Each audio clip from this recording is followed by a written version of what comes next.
Aujourd'hui, on va parler de la routine du bonheur. Enfin, celle existe. L'objectif, c'est de cultiver la sérénité comme tu prendrais soin de ton meilleur ami. Et oui, et oui, et oui, les amis. Euh, Comment faites-vous décoller un Airbus A380 si vous ne mettez pas de bon kérosène dedans? Si vous cherchez à pousser votre voiture parce qu'elle a du mal à démarrer ce matin, sur 10 mètres, sur 100 mètres, ça marche.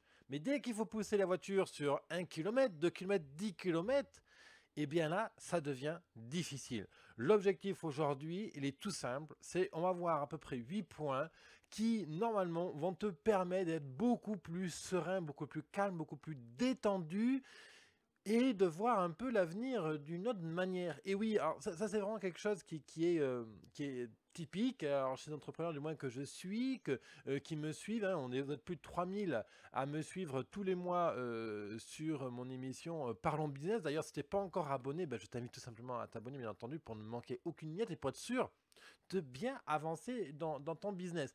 Alors, je vais te donner deux, trois petits faits comme ça, hein, tout bête.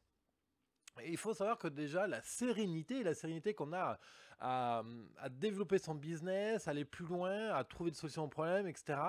Ça commence, et oui, je suis rabat-joie, ça commence par l'hygiène de vie. Alors l'hygiène de vie, c'est pas se laver et tout, c'est beaucoup plus large que ça, bien entendu. Je vais te rappeler aussi un fait qui est énorme, c'est un chiffre spectaculaire. 80% de l'entrepreneuriat, 80% de ton métier d'entrepreneur, 80% c'est de la psychologie et c'est 20% de comment. Le comment, c'est ben, comment tu vas trouver la finance pour investir dans tel labo, comment tu vas faire pour aller à tel endroit, comment on va résoudre tel problème client, comment on va faire pour être à l'heure à ce jour-là. Bref, quoi, le comment. Gérer les problèmes du quotidien, développer la stratégie, ça c'est de l'ordre du comment. Et 80%, ce n'est que de la psychologie. Ça se passe ici. Et quand on comprend ça, quand on commence à être d'accord avec ce chiffre, je ne demande pas d'être 100% d'accord avec ce chiffre-là, mais juste, si, prenons un fait, on va juste le temps de cet épisode, je vais te demander de faire comme si tu étais d'accord que 80% d'entrepreneuriat, c'était que de la psychologie. Et à partir du moment où on considère que 80% de l'entrepreneuriat, c'est de la psychologie, ça veut dire qu'il faut vraiment prendre soin de soi comme tu prendrais soin de ton meilleur ami. Et oui, parce que la manière dont tu dors, dont tu vis, dont tu fais du sport, avec ça ou que tu n'en fasses pas, impacte directement en fait ta sérénité au quotidien. Et c'est pour ça que je vais te parler aujourd'hui de la routine du bonheur. Alors la routine du bonheur, pour moi, c'est vraiment c'est une manière de vivre. Il faut arriver à avoir une hygiène de vie pas parfaite, mais essayer de faire en sorte qu'elle soit correcte. Et je vais justement développer avec toi 8 points pour mettre en place cette routine du bonheur. Alors le but, bien entendu, c'est que tu le fasses étape par étape. Si tu cherches à tout transformer du jour au lendemain, ça ne marche pas, bien entendu. Il faut travailler point par point et surtout comprendre pourquoi tu le fais, quel sens tu lui donnes et pourquoi obtenir. Qu'est-ce que tu cherches à obtenir quand tu fais telle ou telle modification dans ta routine du quotidien. Le premier point, pour moi, alors bien entendu, là, tu vois, moi je te donne mon point de vue, c'est vraiment, c'est comme ça que je vois le business. Après, tu n'es pas obligé d'être d'accord, évidemment, mais je m'appuie quand même sur beaucoup de recherches scientifiques, de livres que j'ai pu lire. Je constate aussi ça chez les entrepreneurs qui réussissent, etc. Le premier point, c'est dormir. Je trouve ça moi assez bizarre qu'il y ait des gens qui dorment avec la télévision allumée ou qui dorment euh, avec plein de distractions autour, typiquement le téléphone qui fait bip bip, bling bling bling, voilà le téléphone qui sonne, ou alors encore l'église on fait gnoung gnoung là, toutes les 2 heures, bon bref, ah, putain, bon bref, dormir, ça veut dire qu'il faut limiter les distractions. Si tu as du mal à t'endormir le soir, alors deux trucs absolument infaillibles. Le premier, si tu prends une douche le soir, c'est de terminer ta douche par un moment frais. Prendre une douche fraîche le soir, en fait, ça aide à descendre la température du corps. Il faut savoir que quand tu dors, on perd à peu près 1 degré de température corporelle. Parce que, voilà, bref, je m'explique mal, je suis désolé. Le but, c'est quand tu dors, le corps descend d'un degré à peu près. Donc l'idée, c'est que tu prennes une douche fraîche le soir pour aider le corps à se mettre dans l'ambiance du sommeil, hein, si je peux dire ça ainsi. Deuxième truc, si tu as du mal à t'endormir le soir, mange léger le soir. Pas de friture, pas de viande, pas de choses difficiles à digérer. Le deuxième point, tu t'en doutes, le deuxième kérosène qu'il faut mettre dans les veines de l'entrepreneur que tu es, c'est de la bonne bouffe. Et oui, manger, bien manger, c'est très très important. Bien manger et bien s'hydrater. Il y a une statistique qui dit que quand on boit mal, quand on ne boit pas assez, c'est de l'ordre de 20 à 40% de facultés intellectuelles en moins. Donc c'est assez énorme. Alors pas de surprise, je vais t'inviter à manger bio. Pas parce que bio c'est bien et c'est pour les bobos. Non, pas du tout. C'est parce qu'aujourd'hui on bouffe mal. La nourriture qu'on nous donne aujourd'hui dans les grandes surfaces compagnies, elle ne vaut que dalle. Si tous les jours tu as l'habitude de manger dans ton espace coworking et que tu vas à la boulangerie acheter un sandwich, etc., sache que je suis désolé de te le dire, mais ce sandwich, il est extrêmement toxique pour toi. Il vaut mieux que tu te prépares ta popote, ton pique-nique et que tu viennes avec sur ton espace de travail. Alors oui, c'est pas glamour, c'est pas sexy, j'en conviens. C'est sûr que si tu aimes être habillé en costume comme moi aussi des fois, ben, te trimballer avec ton pique-nique, ça fait moins sexy, c'est moins glamour. Oui, d'accord, très bien, mais en même temps, on ne travaille pas à Gala, on ne travaille pas à Louis Vuitton, on ne travaille pas chez LVMH, ok? On est vraiment là pour prendre soin de soi, arriver à se donner à 100% à ses clients. Ça passe par du bon sommeil et ça passe par bien manger, donc des bio, du fruit, limiter tout ce qui est sucre, pâtes, riz, etc. Et le pain aussi, il faut arriver à limiter tout ce qui est sucre et amidon, hein, je crois qu'on dit. Et puis, évidemment, alors ça encore une fois, quand je dis ça, beaucoup de gens font des bons, hein. Moi je vois dans mon entourage quand je conseille prendre des compléments alimentaires. 80% de la population a des carences aujourd'hui. Tu as typiquement en ville, là, moi je suis dans le sud, hein, je suis à Aix-en-Provence en ce moment. 80% des individus dans nos pays riches ont une carence en vitamine D. La vitamine D, tu sais, c'est la vitamine D qui est procurée par le soleil. Et oui, parce qu'on travaille à l'intérieur, en fait. On ne travaille pas à l'extérieur. On a des carences en vitamine D, des carences en magnésium, en fer, en vitamine D, vitamine... Et puis tous les oméga aussi, quoi. Bref, quoi. Donc, le meilleur moyen de remédier à tout ça, c'est de prendre un complément alimentaire. Et attention, je dis bien un complément alimentaire, je ne dis pas un booster. Faites bien gaffe, parce que souvent les pharmaciens, quand vous dites complément alimentaire, entendent booster, et c'est surtout pas un booster qu'il faut prendre. D'ailleurs, quand on prend un complément alimentaire, vous ne sentez pas d'effet immédiat. Si vous sentez un effet immédiat quand vous prenez un complémentaire, c'est que certainement ce complément alimentaire est trop, justement, a un côté un peu booster, et c'est surtout pas ce qu'on veut, parce qu'un booster, en fait, qu'est-ce qu'il va faire? Si vous en prenez tous les jours, il va vraiment surexciter vos glandes surrénales. Et alors là, c'est carrément le burn-out à moyen terme, ça c'est sûr. Donc un complément alimentaire, vous commencez à en sentir les effets sous en moyenne 7 jours. Et puis, alors les effets qu'on a, c'est un esprit plus sain, on a les yeux qui sont plus clairs, on dort mieux souvent, on a plus d'énergie, on a une meilleure concentration, etc., etc. Une carence en magnésium, par exemple, impacte directement sur la concentration. Si tu as l'œil des fois qui cligne tout seul, c'est typiquement une carence en vitamine D, en magnésium, pardon. Alors, moi, tu vois, je ne suis pas nutritionniste, je ne suis pas un expert en sommeil, c'est des choses que j'apprends au quotidien et je te le transfère. Si moi, aujourd'hui, j'ai l'énergie pour faire du 9h, 22h depuis maintenant janvier à peu près, c'est justement parce que je prends soin de mon sommeil, je prends soin de ce que je bouffe et je prends soin d'avoir un complément alimentaire adapté. Va voir un nutritionniste, etc., qui va te conseiller là-dessus. D'autant plus que si tu as une petite maladie ou un petit truc de santé qui fait que ton corps peut consommer davantage de nutriments. Typiquement, il faut savoir que quand on est en stress, le corps surconsomme certaines propriétés, certaines vitamines. Et donc, il faut les amener, il faut compenser tout ça, hein. Le corps, compare ton corps à un Airbus A380. Tu sais, l'Airbus A380, c'est un avion qui est absolument énorme. Je fais juste parenthèse, 22 roues, un réacteur fait 4 mètres de diamètre, 2 fois ma hauteur, quoi. Non, mais c'est un truc énorme. Bref, tu es un Airbus A380, tu as un projet, tu as de l'ambition, tu veux réussir, tu veux doubler ton chiffre d'affaires, tu veux avoir plus de temps pour ta famille, etc. Mais le bon kérosène dans tes veines, il faut pousser l'Airbus que tu es. Troisième point, se former, c'est primordial de bien se former. Alors se former, ça veut dire tout simplement typiquement 30 minutes tous les jours, tu prends 30 minutes tous les jours pour regarder une vidéo, lire, rencontrer du monde. Alors typiquement, bien sûr, tu as si tu me dis ouais, moi j'ai pas d'argent pour acheter des livres et compagnie. Ça, c'est des fausses excuses. Je veux pas l'entendre. Je regrette. Tu te démerdes.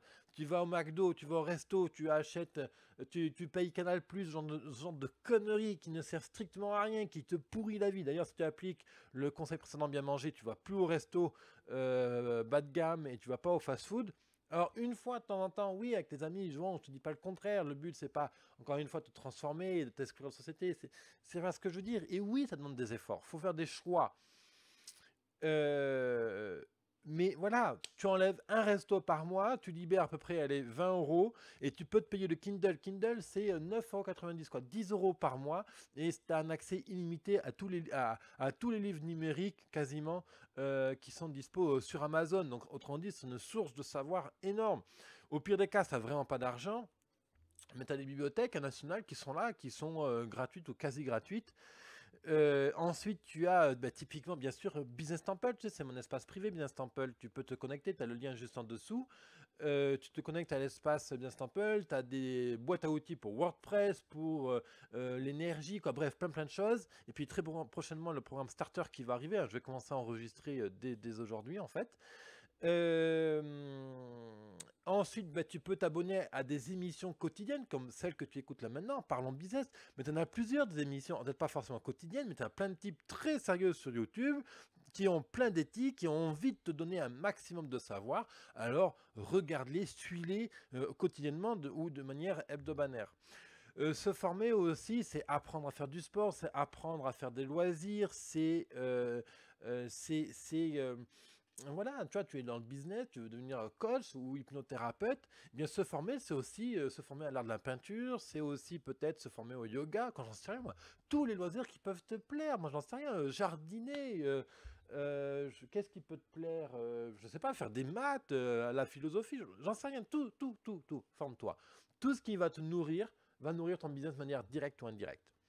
Quatrième point, rencontre du monde. Participe à des réseaux, à des salons, à des expositions. Il y a des sites super comme meetup.com, tu as aussi eventbrite.com.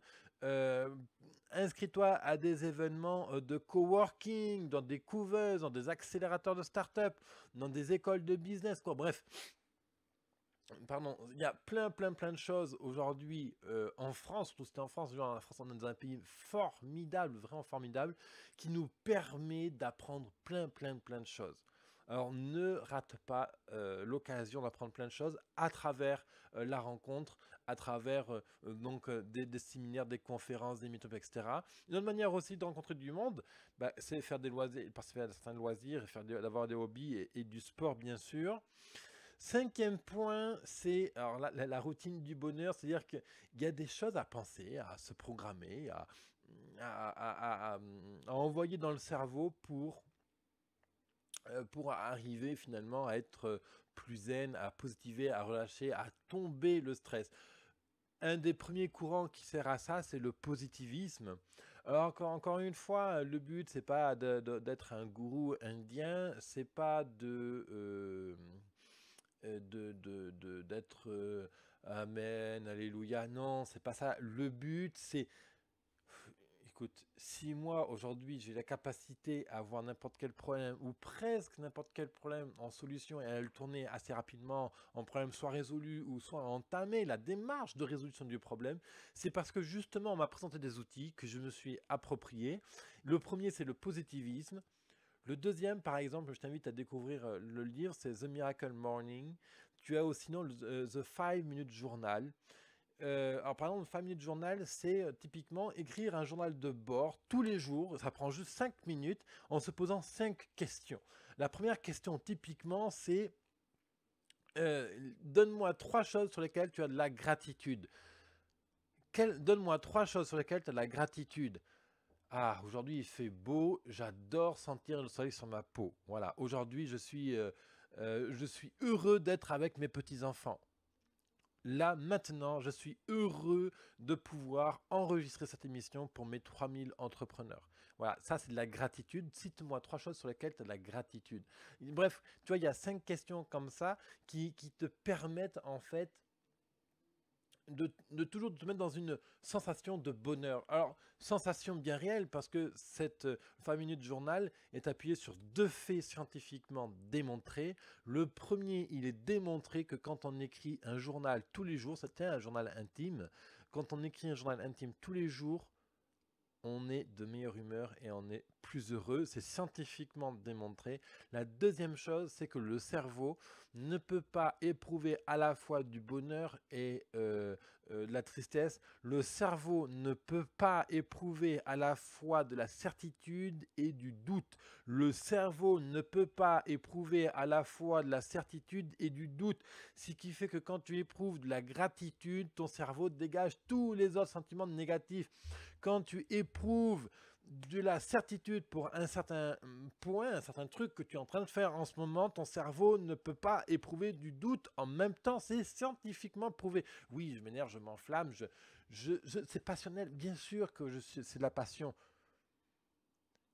Je te demande pas d'être d'accord avec moi là tout de suite, là comme ça, ok David, c'est un dieu, machin. Non, j'ai pas la science infuse, je ne sais pas tout, j'ai 29 ans, je découvre de la vie tous les jours. Mais ça, s'il y a un truc que j'ai bien appris et que j'ai très rapidement observé les effets positifs, c'est ça, le The 5 Minute Journal. Je te mettrai les liens du livre juste en dessous. Ensuite, consacre du temps pour aider les autres gratuitement dans ton domaine d'expertise. Consacre du temps tous les jours, toutes les semaines, tous les 15 jours, tous les mois, peu importe, le temps que tu as envie, 5 minutes, 10 minutes, une demi-heure, une heure, une journée, peu importe encore, mais consacre du temps pour aider les autres, par exemple, dans ton domaine d'expertise ou dans un domaine qui n'a strictement rien à voir. Mais donne du temps de toi pour aider les autres. Ensuite, une autre manière aussi de développer donc cette routine du bonheur, c'est, et oui, encore une fois, fuis les médias quotidiens. C'est dépressif. Alors un tel a tué un tel, tel truc qui se passe, telle politique a fait ça, ceci, cela. On n'a rien à foutre de tout ça. Ça va pas t'aider à construire ton business. Vire-moi les médias. Alors oui, ça c'est un parti pris, c'est un engagement politique. Oui, c'est une manière de raisonner, etc. Je dis pas qu'il faut être anticonformisme, qu'il faut être sectaire, fanatique, compagnie. Non, pas du tout.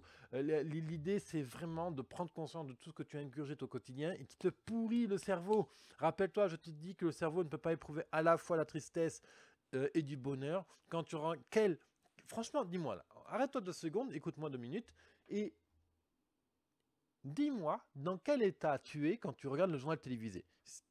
Si tu regardes le journal télévisé, à la fin du journal, qu'est-ce que tu éprouves?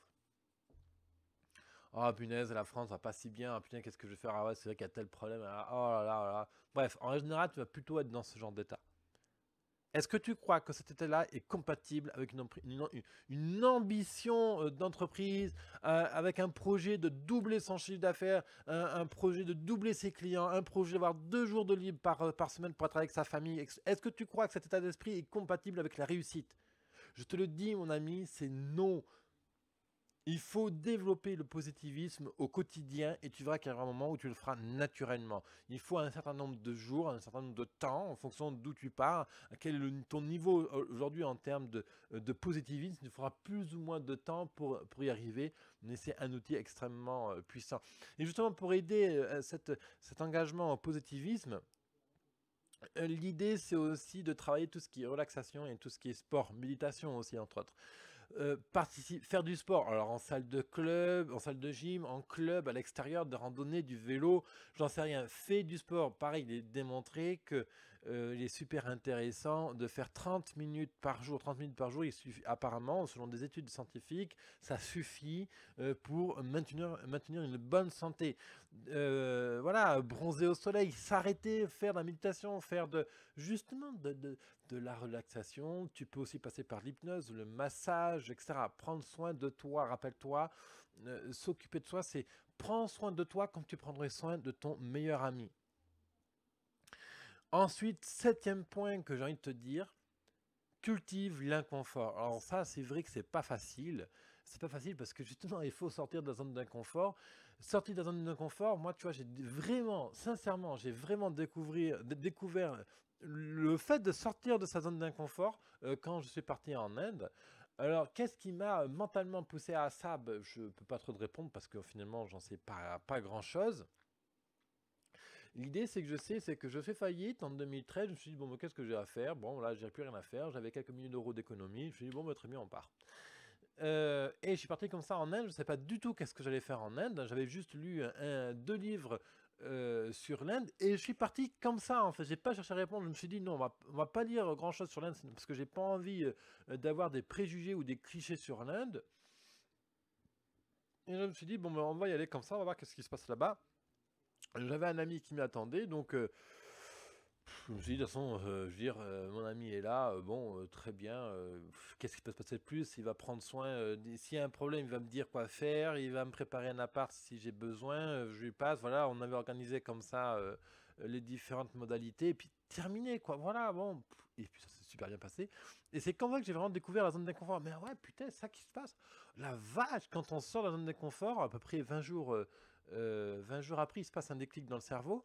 Mais si, admettons, tu vis paisible, pépère, comme un pacha, dans ta maison et tout, simplement prendre un week-end dans un endroit que tu connais absolument pas, que tu n'es jamais allé, et qui vont t'obliger à changer un certain nombre d'habitudes quotidiennes, ça va t'aider à prendre du recul, à sortir la tête du guidon. Pareil, il y a encore une cascade de trucs psychologiques qui se passent dans la tête quand tu sors du zone de confort.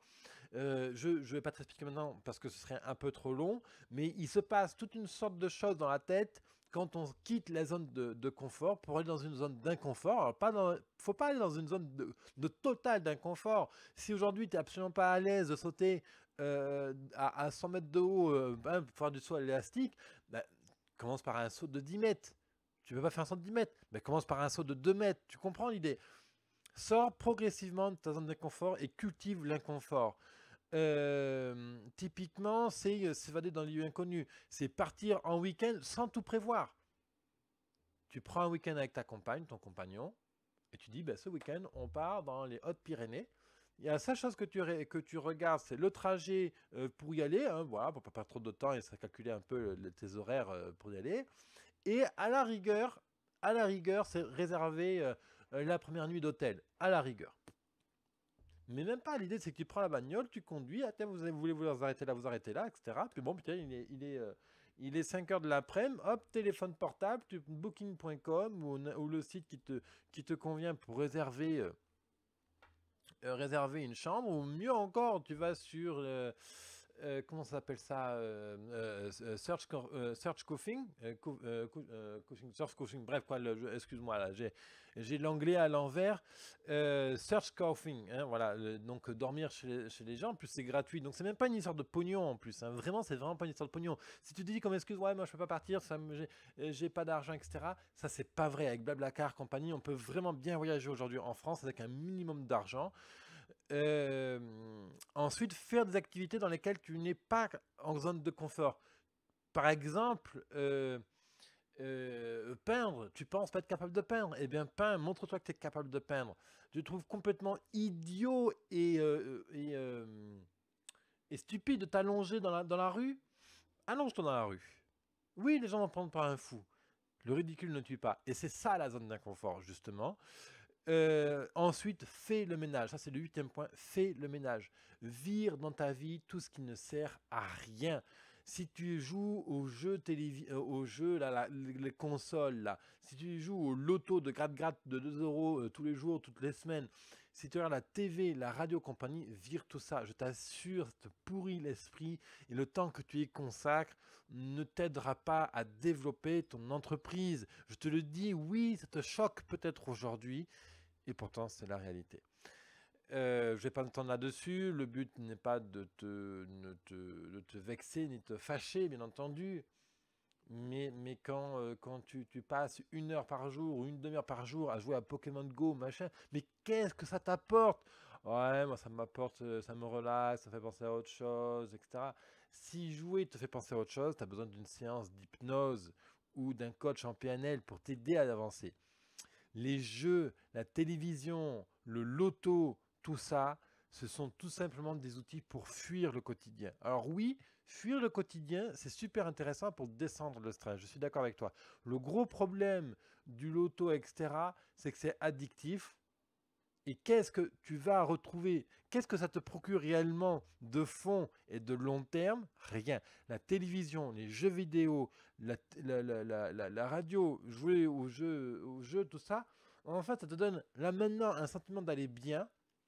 Le problème de ce sentiment d'aller bien n'est pas de long terme. Travailler la méditation, la relaxation, compagnie, va te donner un sentiment de bien-être de long terme parce que tu vas être capable de le reproduire. Il vaut mieux faire une séance de relaxation qu'une heure de jeux vidéo.